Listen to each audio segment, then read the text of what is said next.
Sebagai pengguna Galaxy Tab S9 FE Plus selama kurang lebih setengah tahun, saya akhirnya memutuskan untuk upgrade ke Samsung Galaxy Tab S10 Plus yang baru saja diluncurkan di Indonesia ini. Alasannya kenapa? Memangnya se-worth it itu untuk upgrade ke Galaxy Tab S10 Plus ini.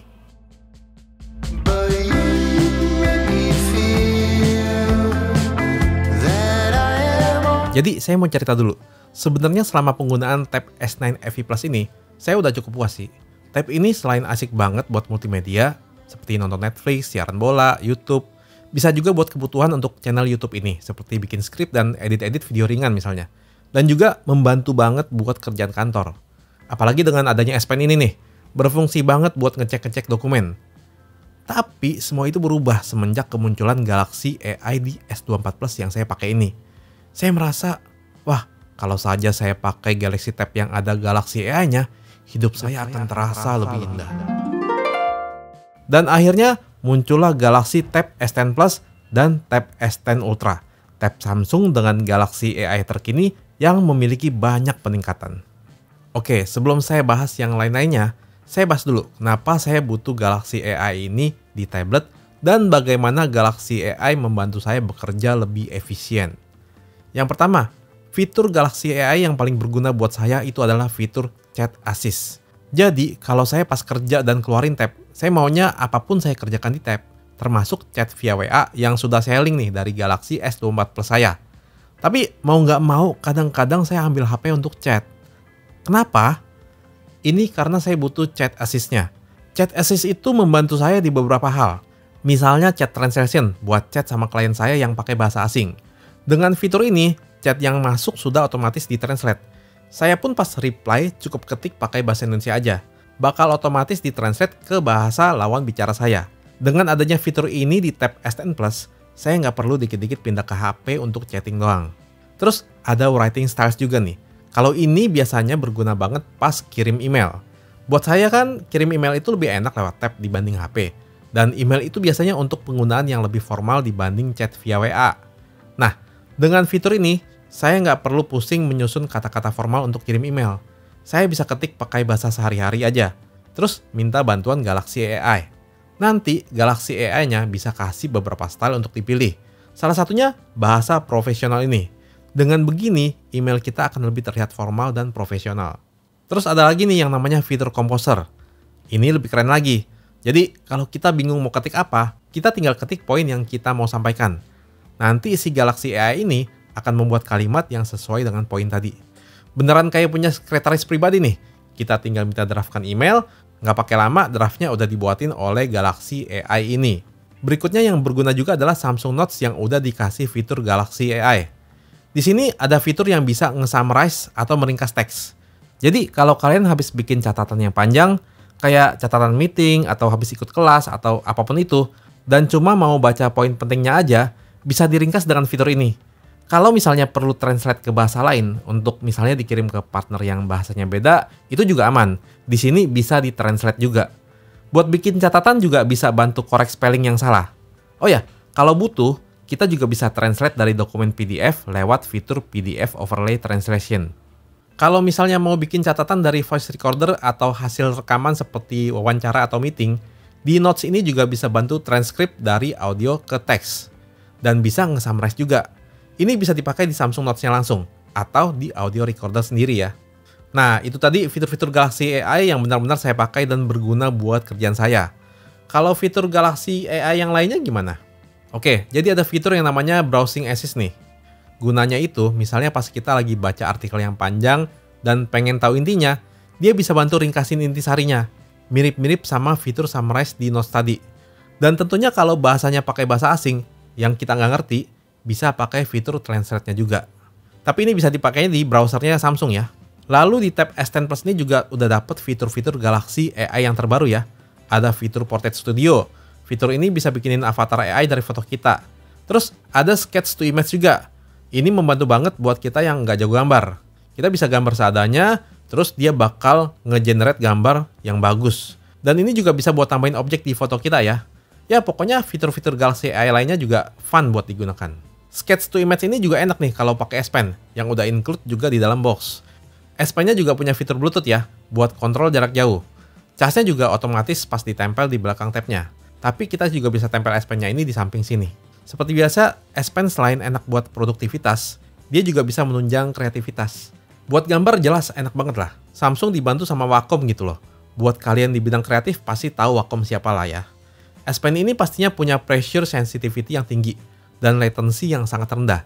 Jadi nggak kerasa ada delay. Belum lagi sekarang ada aplikasi Clip Studio Pen yang sangat populer di kalangan digital artist ataupun komik artis profesional. Oh ya, yang nggak disangka, kali ini Samsung kasih book cover keyboard original senilai 4 juta di paket penjualannya. Ini keyboard tipe terbaru yang udah ada tombol AI-nya. Di sini kita bisa atur mau masuk ke Bixby-nya Samsung atau pakai Gemini-nya Google.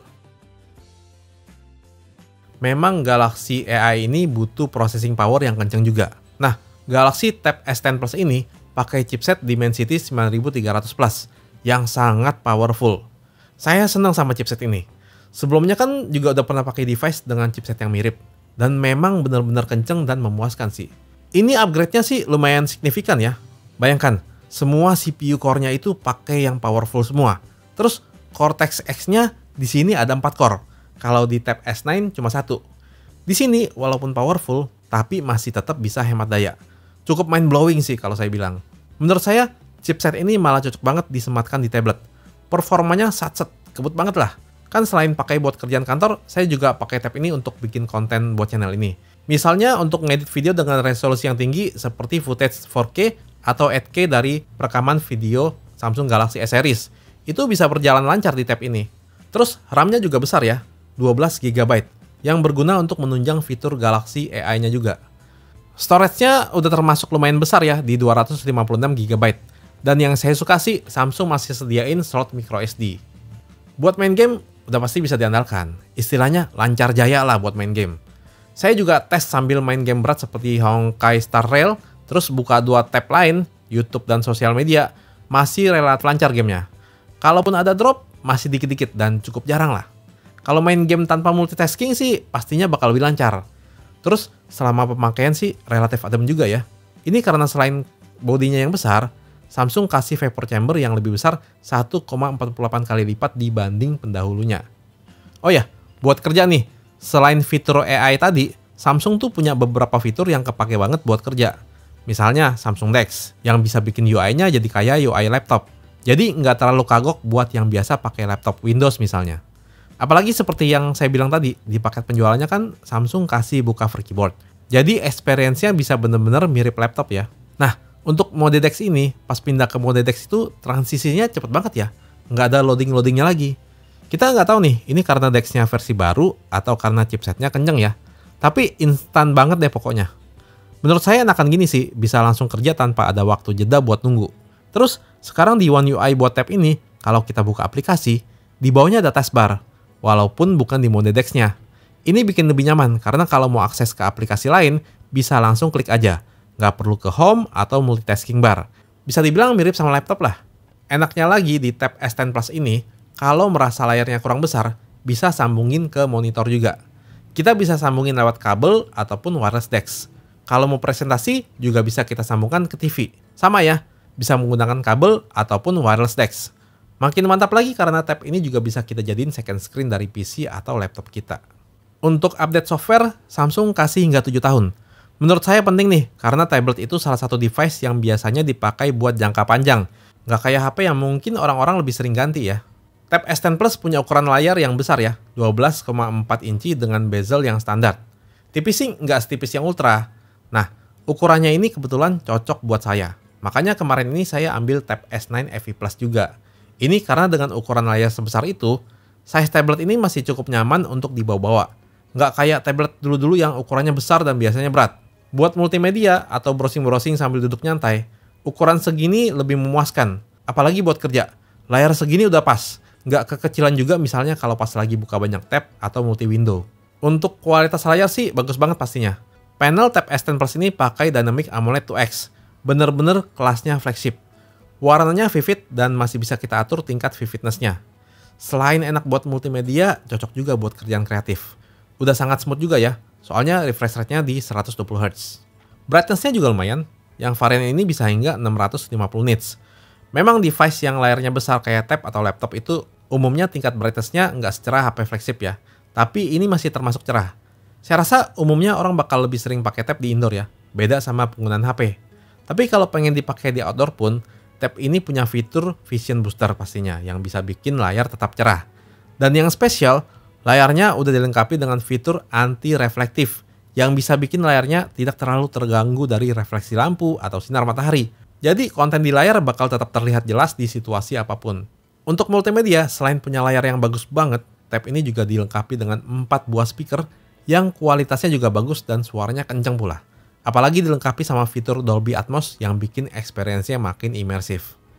Tab S10 Plus ini juga ada sensor fingerprint on display sama face unlock biar lebih nyaman buat unlock device dibandingkan unlock dengan pin atau patterns misalnya. Nah, untuk kamera depannya beresolusi 12 MP dan lensanya ultrawide ya. Kualitasnya lumayan banget lah untuk sebuah tab flagship. Jadi untuk video call gambarnya bisa lebih cakep. Kalau untuk perekaman video dia support hingga resolusi 4K juga. Terus kamera belakang ada dua, ada ultrawide 8 MP dan kamera utama 13 MP. Kualitasnya udah lumayan lah untuk sebuah tablet.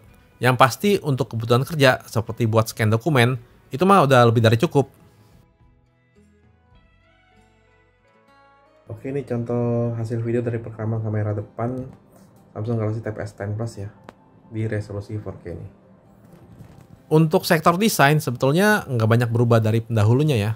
Paling sekarang di ring kameranya dikasih aksen warna putih. Secara dimensi juga sangat mirip, tapi dengan begini artinya aksesoris yang kemarin masih kompatibel di tab ini. Nah, paling sekarang lebih tipis 0,1 mm aja dan lebih ringan sekitar 10 gram. Bodinya juga premium karena pakai aluminium dan frame sampingnya pakai enhanced armor aluminium. Jadi sekarang sedikit lebih kuat lagi. Nggak lupa ada rating IP68 ya, baik tabnya maupun S Pen-nya. Kalau nggak salah, Galaxy Tab S series ini satu-satunya tablet yang punya rating IP ya. Fitur ini bikin kita gak was-was kalau misalnya pakai tab ini di outdoor.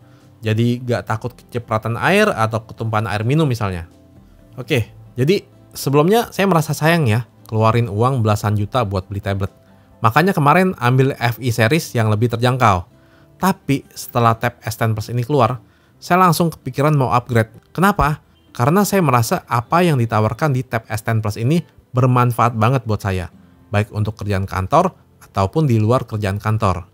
Seperti Galaxy AI-nya, kepake banget buat chat, email, meeting, cek dokumen, dan lain-lain. Jadi kerjaan bisa lebih efisien, lebih produktif. Chipsetnya kenceng, buat handle banyak kerjaan pastinya aman. Bikin kerjaan lebih efisien juga nih.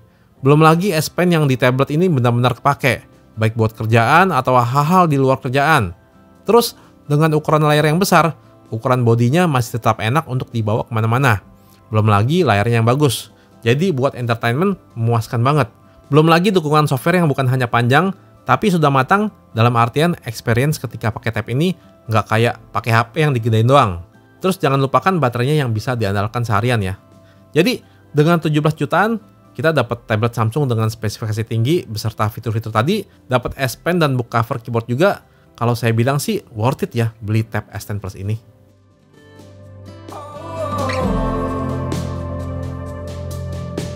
Stop the clocks, the bees are humming in between the contrasts of our souls.